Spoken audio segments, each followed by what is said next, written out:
One of the easiest ways to maintain uptime and availability on the network is to include a load balancer as part of the network infrastructure. The load balancer, as its name implies, is going to balance the load between multiple servers so that one person will access the load balancer, and then the load balancer will decide what server is able to provide that particular service. You'll commonly have multiple servers on a load balancer that are active, which means if anybody is making requests to the load balancer, those servers will be available and provide a response to those requests. There might also be other servers connected on this load balancer that are up and running and ready to go into action, but are currently in a standby mode, and the load balancer will not send any of the traffic to those standby servers. The load balancer is always sending hello messages and checking in with those servers that are active. If any of those active servers suddenly don't respond back to these health checks, then the load balancer makes a decision to disable the connection to that server and perhaps use a standby server as a replacement. Here's an example of a user on the internet that is accessing these servers. When this hits the virtual IP address on this load balancer, the load balancer then determines that server A is available and it sends the traffic to server A.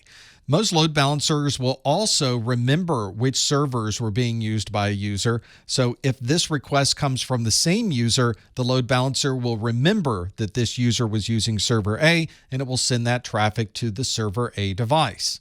Of course, there may be times when server A becomes unavailable. This might be because of a hardware failure. There might be a power supply that goes out, or the software that's running on the server suddenly crashes and is no longer able to provide the service. In that case, the load balancer will recognize that that server has failed, and it will put that server into an offline mode.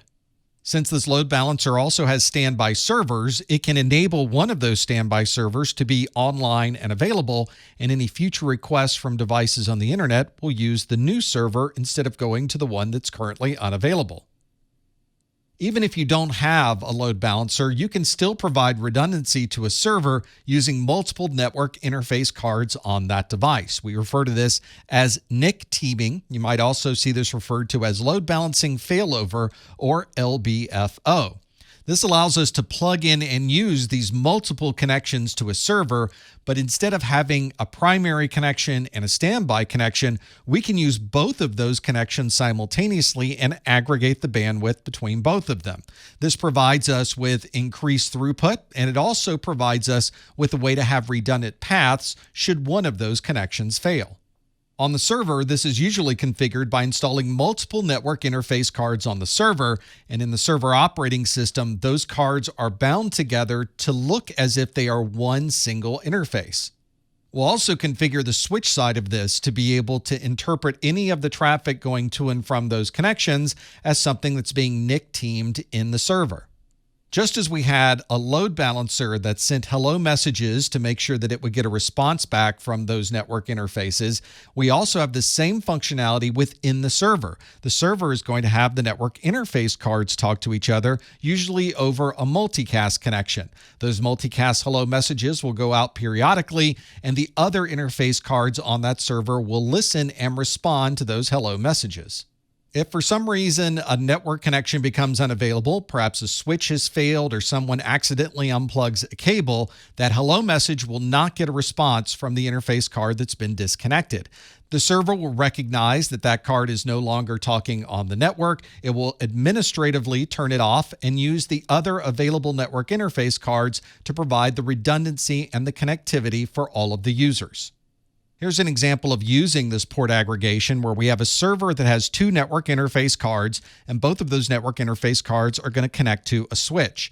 We will configure inside the server that we'll be doing port aggregation across both of those interfaces, and we'll also configure the switch for port aggregation so that both sides of this connection recognize and understand that this is one single logical connection rather than connecting two physical separate interfaces. This allows multiple users to send traffic through the network and to have a higher bandwidth and throughput between the server and that last switch. But as you can see from this diagram, there are some places where losing a switch could lose connectivity to the server. For example, there's a single switch that both of these connections are plugged into, and if that switch fails, then we lose connectivity to the entire server. To provide another level of redundancy, we can configure the connections to go to different switches.